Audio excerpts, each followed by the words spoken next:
Okay, so just in our textbook, can we all have a look at question 4, and I'll just explain what that means there with question 4, and then we'll talk about how to do question 5 and so forth.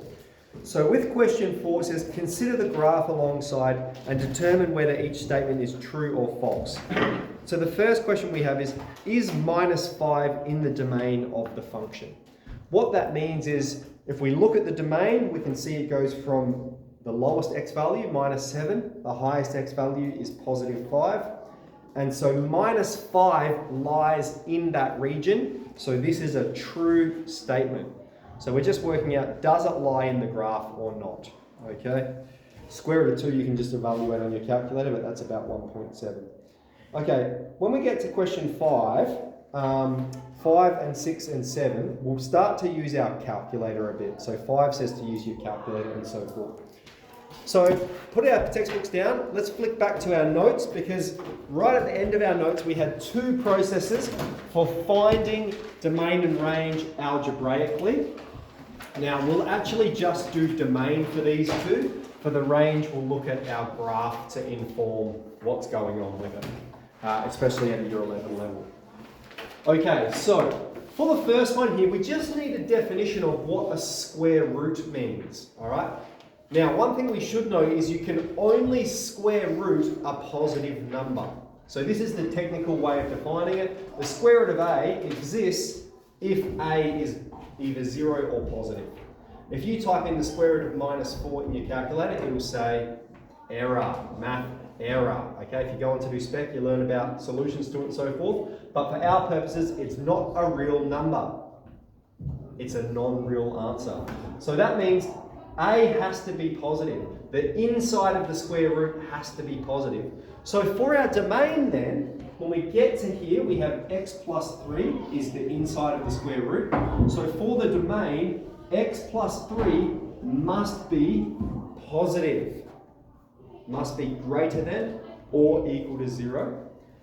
And then this is an inequality. An inequality is almost the same as an equal sign. All right, I'll list one rule that's we need to consider with inequalities in a moment. But the first thing we're going to do to solve this is we want x by itself. We're going to take away 3 from both sides. We're maintaining that balance again, right? If we take away 3 from both sides, we have x is larger than or equal to minus 3. All right. For the range, let's graph this one now. So let's pull our calculators out. So we're going to inform it with our algebraic approach.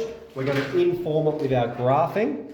So I'm going to go to graph mode, and I'm going to graph the square root of x plus 3.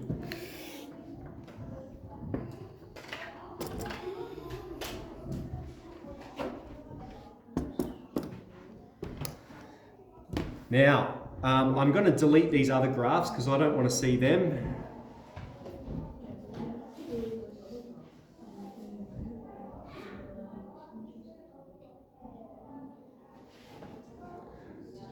And the other thing we'll do is we'll set our V window before we graph it, because I want us to all have the same V window.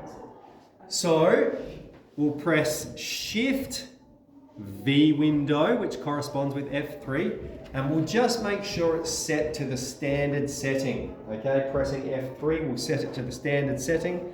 And now let's press execute and execute again, and it's bringing up that graph there.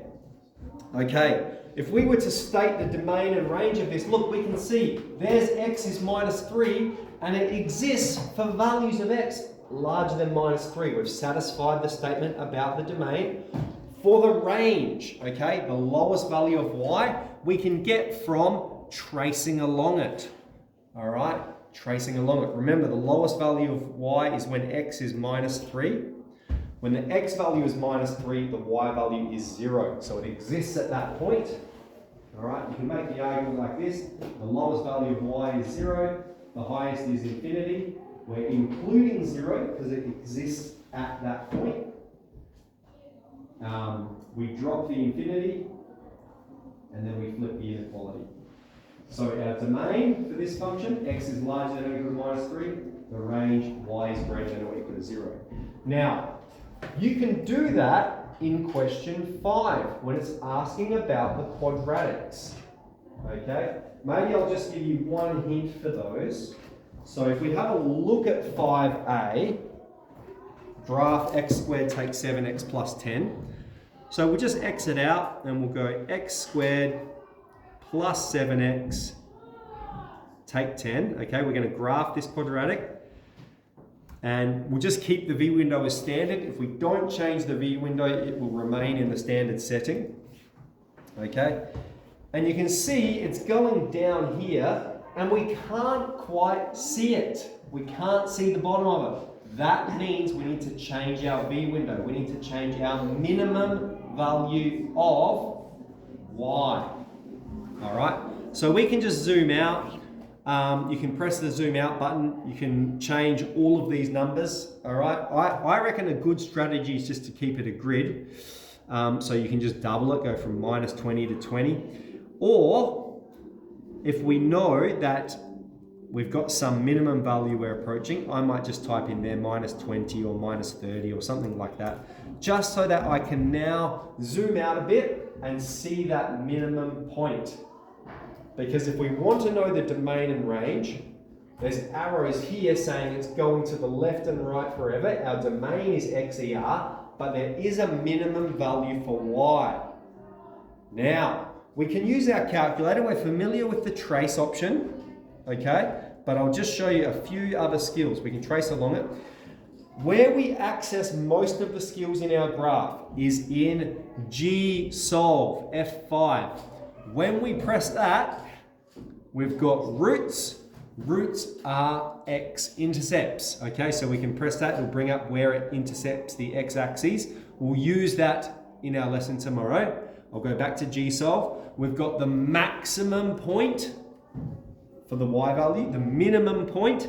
So we can GSolve that minimum y value, okay? Now we can answer the range. It goes from minus 22.25 to infinity. All right, that's how we use our calculator. Okay, very last one. We have 1 on top of x take 2.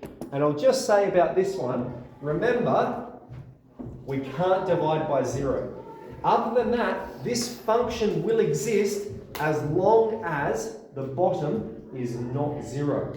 So we're going to have x take 2 does not equal 0. Again, this is an inequality. So the way we're going to get x by itself is by adding 2 to both sides.